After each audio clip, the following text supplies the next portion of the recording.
பல்வேறு முக்கிய நிகழ்வுகளை தற்போது விரைவு செய்திகளாக பார்க்கலாம்.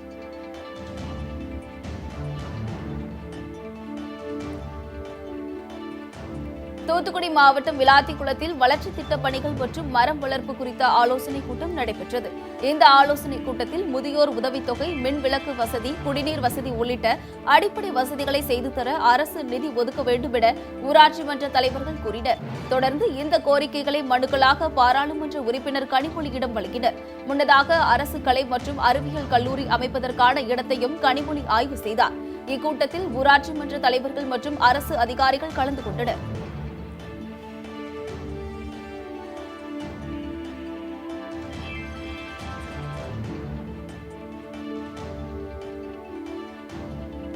பள்ளிகளை திறக்க வலியுறுத்தி பள்ளி மாணவன் திருப்பூர் மாவட்ட ஆட்சியர் அலுவலகத்தில் மனு அளித்தார். திருப்பூரில் உள்ள தனியார் பள்ளியில் பாண்டீஸ்வரன் என்பவர் 8ஆம் வகுப்பு படித்து வருகிறார். கொரோனா பரவல் காரணமாக நேரடி வகுப்பு நடத்தப்படாமல் ஆன்லைன் மூலம் பாடம் நடத்துவதால் மன உளைச்சல் ஏற்படுவதாக பாண்டீஸ்வரன் தெரிவித்தார். எனவே பள்ளிகளை உரிய பாதுகாப்புடன் திறக்க வேண்டும் என கூறி மாவட்ட ஆட்சியர் அலுவலகத்தில் கோரிக்கையை மனுவாக அளித்தார்.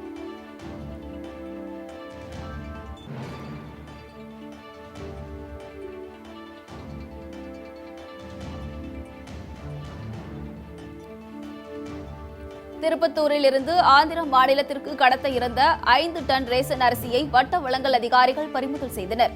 திருப்பத்தூரிலிருந்து ஆந்திராவிற்கு அரிசி கடத்தப்படுவதாக மாவட்ட வட்ட வழங்கல் அதிகாரி விஜயனுக்கு தகவல் கிடைத்தது. அதன் அடிப்படையில் வட்ட வழங்கல் அலுவலர் நடராஜன், வட்டாட்சியர் மகாலட்சுமி ஆகியோர் நாற்றம்பள்ளி நெடுஞ்சாலை வழியாக சென்ற லாரியை நிறுத்தினர்.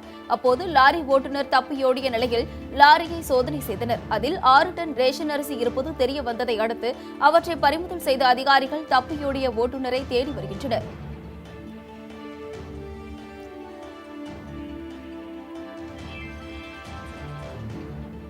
கோவையில் கஞ்சா விற்பனை கும்பல் 2 இளைஞர்களை கத்தியால் வெட்டிய சம்பவம் தொடர்பான வீடியோ காட்சி வெளியாகி பரபரப்பை ஏற்படுத்தியுள்ளது. கோவை நகரில் கடந்த சில மாதங்களாக கஞ்சா விற்பனை அதிகரித்துள்ளது. இந்நிலையில் தொழில் போட்டி காரணமாக இரு தரப்பினரிடையே மோதல் ஏற்பட்டும் வருகிறது. இந்நிலையில் வெள்ளக்கிணறு பகுதியில் இரு தரப்பினரிடையே ஏற்பட்ட மோதலில் கஞ்சா வியாபாரிகள் இரண்டு இளைஞர்களை கத்தியால் வெட்டிவிட்டு தப்பி ஓடினர். இச்சம்பவம் தொடர்பான சிசிடிவி காட்சிகள் வெளியாகி பரபரப்பை ஏற்படுத்தியுள்ளது.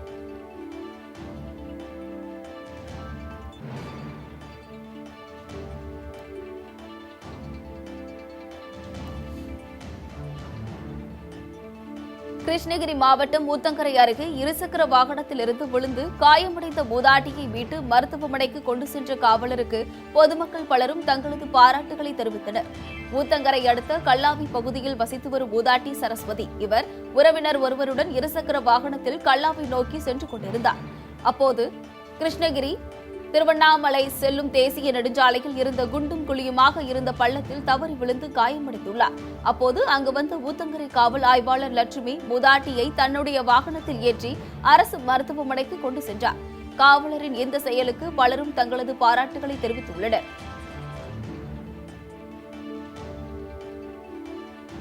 கன்னியாகுமரி மாவட்டம் மணவாளக்குறிச்சி காவல் நிலையத்தில் தனியார் தொண்டு நிறுவனம் சார்பாக இலவச முகக்கவசம் மற்றும் சானிடைசர் வழங்கும் நிகழ்ச்சி நடைபெற்றது.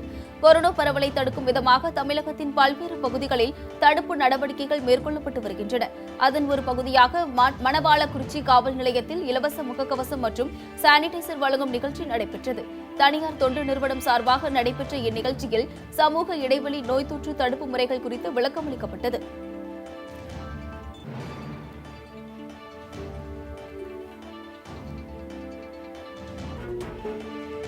பெட்ரோல் விலை குறைப்பது தொடர்பாக மத்திய அரசும் முதல்வரும் தான் நடவடிக்கை எடுக்க முடியும் என வணிக வரி மற்றும் பதிவுத்துறை அமைச்சர் மூர்த்தி தெரிவித்துள்ளார்.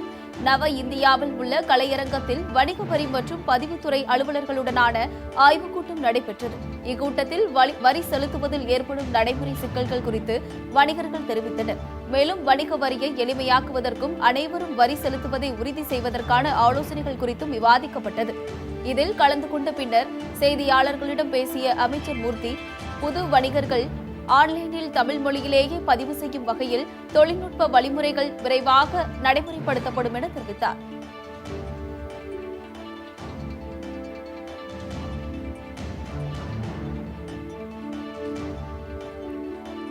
கிருஷ்ணகிரி அருகே பெற்றோர்கள் இன்றி ஆதரவற்று வாழ்ந்து வந்த குழந்தைகளை அதிகாரிகள் மீட்டனர்.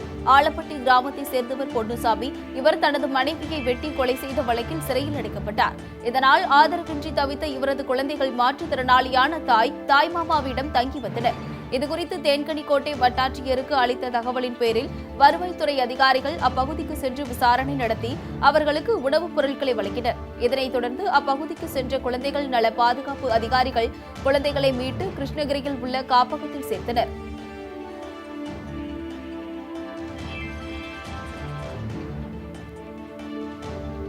திருப்பத்தூர் மாவட்டம் வாணியம்பாடி பகுதியில் கஞ்சா விற்பனையில் ஈடுபட்ட பெண்ணை போலீசார் கைது செய்தனர். நேதாஜி நகர் பகுதியில் கஞ்சா விற்பனை நடைபெறுவதாக வாணியம்பாடி போலீசாருக்கு தகவல் கிடைத்தது. அதன் பேரில் சம்பவ இடத்திற்கு சென்ற போலீசார் அப்பகுதியில் சோதனை மேற்கொண்டனர். அப்போது ராணி என்ற பெண் கஞ்சா விற்பனையில் ஈடுபட்டது தெரிய வந்ததை அடுத்து அவரை கைது செய்த போலீசார் அவரிடமிருந்து 1 கிலோ 100 கிராம் எடையுள்ள கஞ்சா பொட்டலங்களை பறிமுதல் செய்தனர்.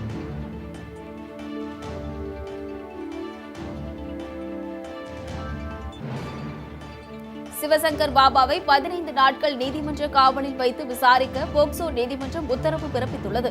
பாலியல் வழக்கில் கைது செய்யப்பட்ட சுஷில்கரி பள்ளி நிறுவனர் சிவசங்கர் பாபா மீது 2வது போக்சோ வழக்கு பதிவு செய்யப்பட்டுள்ளது.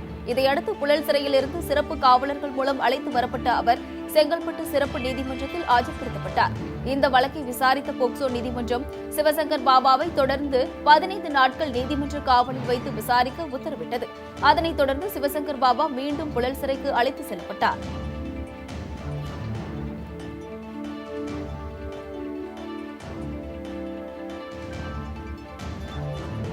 காஞ்சிபுரம் அருகே மர்மமான முறையில் இறந்து கிடந்த பெண்ணின் மரணம் குறித்து போலீசார் விசாரணை மேற்கொண்டு வருகின்றனர். பொறிக்கை அங்காள பரமேஸ்வரி நகரில் வசித்து வந்தவர் அனிதா. இவர் காஞ்சிபுரத்தில் உள்ள தனியார் கலைக் கல்லூரியில் பேராசிரியராக பணிபுரிந்து வந்தார். இவர் தனது அறையில் சுயநினைவின்றி மயங்கி கிடந்ததை பார்த்து அவரது உறவினர்கள் உடனடியாக அரசு மருத்துவமனைக்கு அழைத்து சென்றனர். அங்கு இவரை பரிசோதித்த மருத்துவர்கள் இவர் ஏற்கனவே இறந்துவிட்டதாக தெரிவித்தனர். இச்சம்பவம் குறித்து வழக்கு பதிவு செய்த தாலுகா போலீசார் விசாரணை மேற்கொண்டு வருகின்றனர்.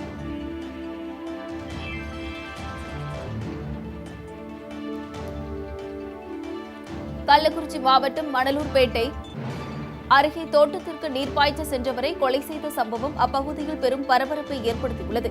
மணலூர்பேட்டை அருகே ஞானம் பெற்றான் தாங்கல் கிராமத்தை சேர்ந்தவர் கோவிந்தன். இவர் தனது கரும்பு தோட்டத்திற்கு நீர் பாய்ச்சுவதற்காக சென்றபோது மர்ம நபர்களால் தலையில் வெட்டப்பட்டு சம்பவ இடத்திலேயே உயிரிழந்தார். தகவல் அறிந்து வந்த காவல்துறையினர் உடலை கைப்பற்றி திருக்கோவிலூர் அரசு பொது மருத்துவமனைக்கு அனுப்பி வைத்தனர். இச்சம்பவம் அப்பகுதி மக்களிடையே பெரும் சோகத்தை ஏற்படுத்தியுள்ளது.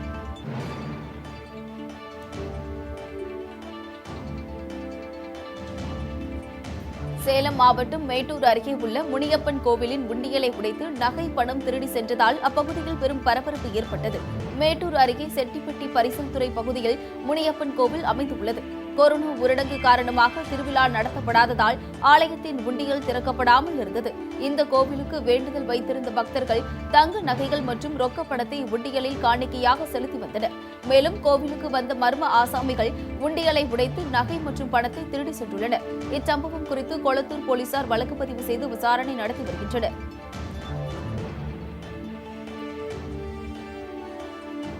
திருச்சி மாவட்டம் முசிறி அருகே சேருக்குடி கிராமத்தில் ட்ரோன் மூலம் கொரோனா தடுப்பு கிருமிநாசினி மருந்து தெளிக்கப்பட்டது.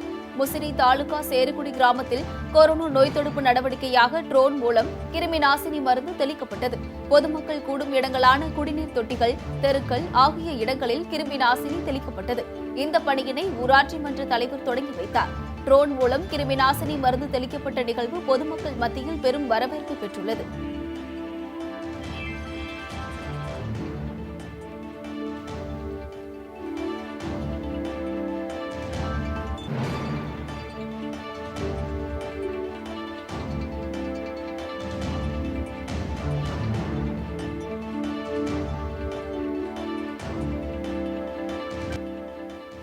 நெல்லையில் வாடகை வீட்டில் வசித்து வரும் கரகாட்ட கலைஞர்களுக்கு இலவச வீட்டுமனை பட்டா வழங்க கோரி ஆட்சியரை சந்தித்து கோரிக்கை மனு வழங்கினர். நெல்லை மேலப்பாளையம் பகுதியில் சுமார் 15க்கும் மேற்பட்ட கரகாட்ட கலைஞர்கள் தங்களது குடும்பத்துடன் வசித்து வருகின்றனர். இந்நிலையில் கடந்த 16 ஆண்டுகளாக வாடகை வீட்டில் வசித்து வருவதாகவும் வறுமை கோட்டிற்கு கீழ் வசிப்பதால் வாடகை கொடுப்பதற்கு கூட சிரமப்பட்டு வருவதால் தமிழக அரசு தங்களின் வாழ்வாதாரத்தை உயர்த்தும் நோக்கில் இலவச வீட்டுமனை பட்டா வழங்க வேண்டும் என கரகாட்ட கலைஞர்கள் நெல்லை மாவட்ட ஆட்சியரை சந்தித்து கோரிக்கை மனுவை அளித்தனர்.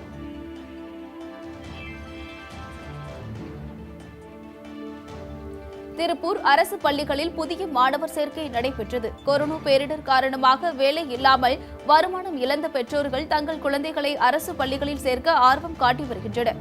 குறிப்பாக திருப்பூர் மாவட்டத்தில் மாணவர் சேர்க்கை ஜூலை மாதம் முதல் தொடங்கி நடைபெற்று வருகிறது.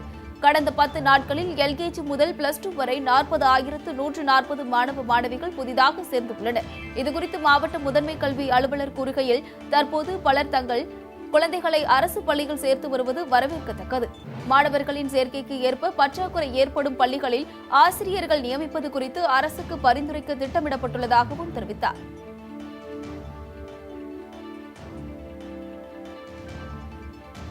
தூத்துக்குடி மாவட்டம் விளாத்திக்குளத்தில் தனியார் விளையாட்டுக் கழகம் சார்பில் மாவட்ட அளவிலான கிரிக்கெட் போட்டி நடைபெற்றது. விளாத்திக்குளத்தில் கொரோனா ஊரடங்கு மற்றும் ஆன்லைன் கிளாஸ் காரணமாக மாணவர்களுக்கிடையே இருந்த மன அழுத்தத்தை போக்கும் விதமாக விளாத்திக்குளம் பிஎம்சி ஸ்போர்ட்ஸ் கிளப் சார்பில் மாவட்ட அளவிலான கிரிக்கெட் போட்டி நடத்தப்பட்டது. இதில் மொத்தம் 36 அணிகளை கொண்ட இளைஞர்கள் ஆர்வத்துடன் கலந்து கொண்டனர். மேலும் வெற்றி பெற்ற அணி மற்றும் போட்டியில் சிறந்த ஆட்டக்காரர்களுக்கு பிஎம்சி ஸ்போர்ட்ஸ் கிளப் சார்பாக பரிசுத் தொகையும் கேடயமும் வழங்கப்பட்டது.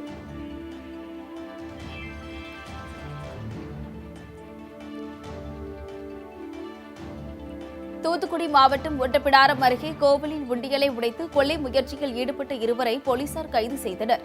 குலசேகரநல்லூர் கிராமத்தின் அருகாமையில் உள்ள சுடலைமாட சுவாமி கோவில் உள்ளது.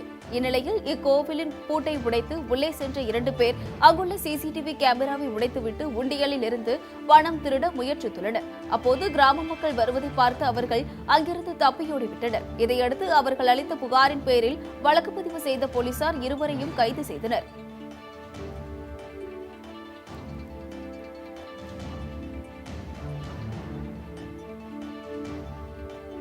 சிவகங்கை மாவட்ட மத்திய கூட்டுறவு வங்கி கட்டிடத்தை புதிதாக கட்டித்தர வேண்டும் என வங்கி ஊழியர்கள் அரசுக்கு கோரிக்கை விடுத்துள்ளனர். சிவகங்கை காந்தி வீதியில் மத்திய கூட்டுறவு வங்கியின் கட்டிடம் அமைந்துள்ளது. இந்த கட்டிடத்தின் மேல்தளம் இடிந்து விழுந்ததால் மத்திய கூட்டுறவு வங்கி அலுவலகம் கூட்டுறவு ஒன்றிய அலுவலக வளாகத்தில் செயல்பட்டு வருகிறது. மேலும் கட்டிடத்தின் சுவர் இடிந்து விழும் நிலையில் உள்ளதால் தமிழக அரசு நிதி ஒதுக்கி புதிய கட்டிடத்தை கட்டி நடவடிக்கை எடுக்க வேண்டும் என வங்கி ஊழியர்கள் கோரிக்கை விடுத்துள்ளனர்.